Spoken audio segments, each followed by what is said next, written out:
Welcome to r/petty revenge, where OP ends up making more money than his stupid boss. Our next Reddit post is from Apostate. Early in my career, I worked as an engineer for a defense contractor for about 4 years, getting my typical 2 to 4% raises and standard promotions that take years and years to qualify for. I realized that in my current role, I was pretty much maxed out for the foreseeable future, and I'd be scraping by for years more. So I tried to get on the management track and got given a project engineer position to prove myself. I managed a team of 4 engineers, a designer, and 2 admins, and we designed and manufactured a system that made $1.6 million in sales in our first year of work. We got the company a patent and were nominated by the U.S. Air Force and became finalists as the Department of Defense Contractor Technical Team of the Year, and we were flown into D.C. for a big award ceremony. I spent 100 days away from my family that year, traveling to test locations, customers, vendors, etc. It was brutal,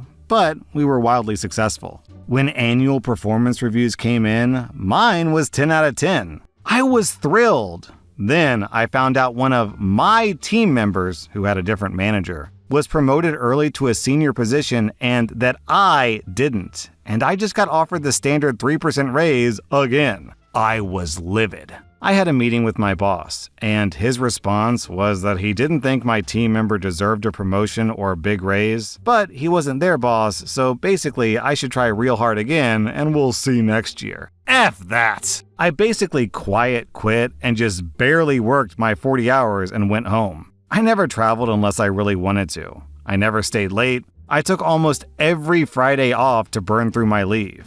I took all my sick days, etc. My mental health was much better. The only thing I really did was take advantage of the education budget our group had but rarely got used. My previously promoted coworker, whom I personally really liked, started taking MBA evening classes, and the company reimbursed him for it. But they came with the obligation to stay at the company for X amount of years. They also had a nice budget for software training, without such stipulations. So we both signed up for the FEA and 3D modeling classes. We traveled around together taking these classes and building up our resumes. About a month after the classes were finished, I secretly started applying for jobs that required those specific skills. And I quickly got hired for a position with a base annual income that was double my existing rate, plus it paid overtime. I put in my notice and my boss was really upset. "We just paid for you to travel all over to learn these new skills that we need. Don't you have any loyalty or guilt? How much are they paying you? Let's see if we can match it." "But that's more than I make." It was, and with overtime, I made about 3 times the following year for a competitor. Life-changing good times. The best revenge is a life well lived, but it's even better when the person you're getting revenge against knows how good your life is now. Our next Reddit post is from SSS. I run a physical therapy clinic and my fiance is a lawyer. A few months ago at our engagement party, I mentioned to a few of her colleagues that I'm happy to give them a discount if they need to see me. 4 of them have become my regulars. One day, one of her partners booked in. To put it lightly, none of the colleagues or my fiance like this guy. After spending an hour with him, I understand why. He's very arrogant and condescending, but strangely desperate for approval. I remained pleasant with him though. After paying, he did mention the discount, but I just said, "Well, it's for employees," with a smirk. He'd been in a few times. 3 weeks ago, he came in and conversation turned to how my day was going. One of the therapists was sick, so I was busier than usual seeing their clients. He said that must be annoying, and he asked if my coworker needed a doctor's note. I said no, and that I think that's a stupid policy, as I'd rather someone stay home and not infect the clinic. He countered by saying he wanted to be more strict with that at his office to prevent people from slacking off.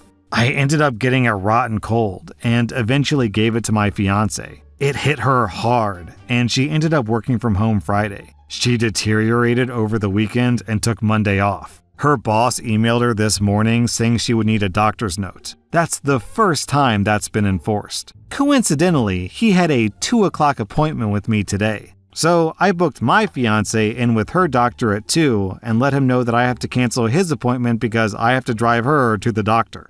I said I'd get back to him if I had any availability, but I'm fully booked for the next 3 weeks. He messaged both of us saying that a doctor's note isn't necessary. My fiance said that she can't cancel due to late cancellation policy and that it's rude, and I said that it's best that she go anyways. Our next Reddit post is from Leslie Smith. When I was in college, I had this neighbor in the dorms named Sarah. Sarah wasn't evil, just loud. Every night, she would blast music at 1 or 2 a.m., usually when I had an early class. No matter how many times people asked her to turn it down, she'd laugh it off and say, "Relax, it's college." One night, before a big exam, I was desperate for sleep. I knocked on her door around midnight and asked politely if she could lower the volume just a little. She smirked, said, "Sure," and then cranked it even louder. I laid in bed, staring at the ceiling, absolutely fuming. The next morning, after my exam, I decided I wasn't going to let it slide. Sarah was notorious for sleeping in late, usually till noon, and she hated mornings more than anything. So, for the next week, I set my alarm for 6:30 a.m. sharp, right when the hall was dead quiet, and placed my Bluetooth speaker against the thin wall that we shared. I blasted the cheesiest pop songs I could find. Think bubblegum boy bands from the early 2000s. The first day she stumbled out of her room, groggy and furious. By day 3, she started begging me to stop. I just smiled and said, "Relax, it's college." Funny enough, after that week, her late-night concerts mysteriously stopped. She never admitted defeat, but the silence was golden.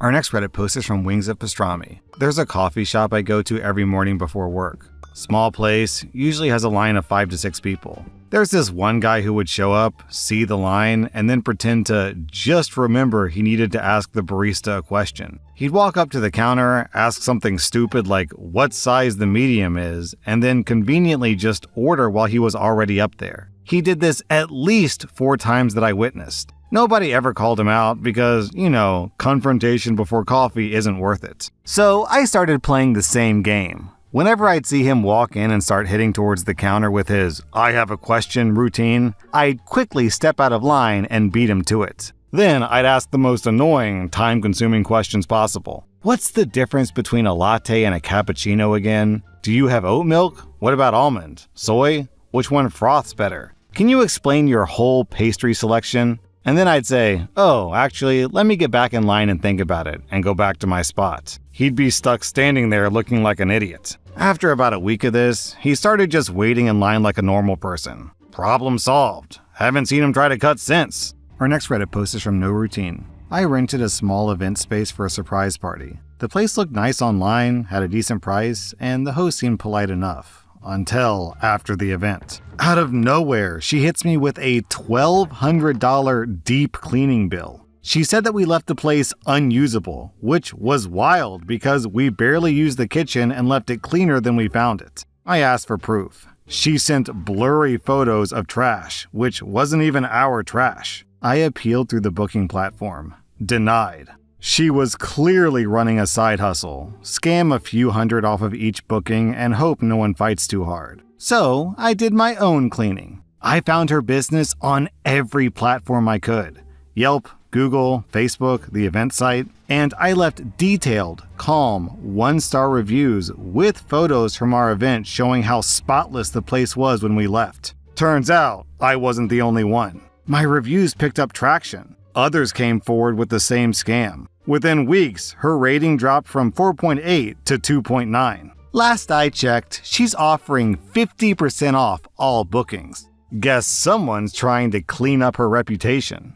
Pro tip, if you get denied on the platform, you can always dispute it with your credit card company, or just take the person to small claims court. Our next Reddit post is from Gotenks. I live in a small cul-de-sac. Nothing fancy, just your average neighborhood. My driveway fits 2 cars, mine and my husband's, perfectly fine. For the most part, everyone here minds their own business. Except my neighbor, Jack. For whatever reason, he thinks my driveway is like extra parking for his family and friends. First time it happened, I thought it was a mistake. His brother's car was in there, and he said it would just be a sec. A week later, it was some friend of his dropping something off. I didn't love it, but I figured, whatever, not worth making it awkward. But it kept happening.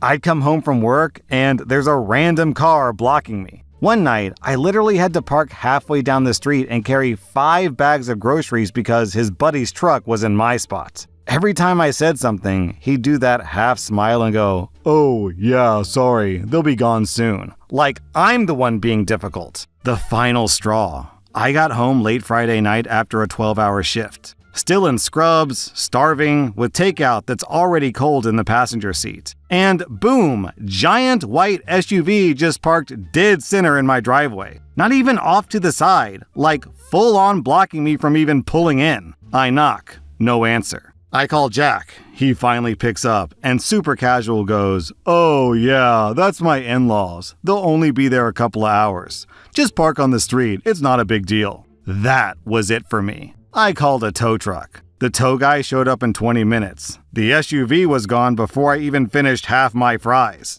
About an hour later, there's furious pounding on my door. Jack's beet red. His in-laws are yelling in the background, and he's going off about how I didn't have to take it that far. I just said, "You told me it wasn't a big deal, so I treated it like it wasn't a big deal." Then I closed the door. He had to pay almost $300 to get their car back. And funny enough, ever since then, my driveway has stayed crystal clear. Not even for just a sec. The stupid thing about this guy's logic is there clearly is street parking because the guy said just park on the street. So then why doesn't he have his friends and family park on the street? Our next Reddit post is from Main Scallion. I work in a pretty chill office, but for whatever reason, my pins kept going missing.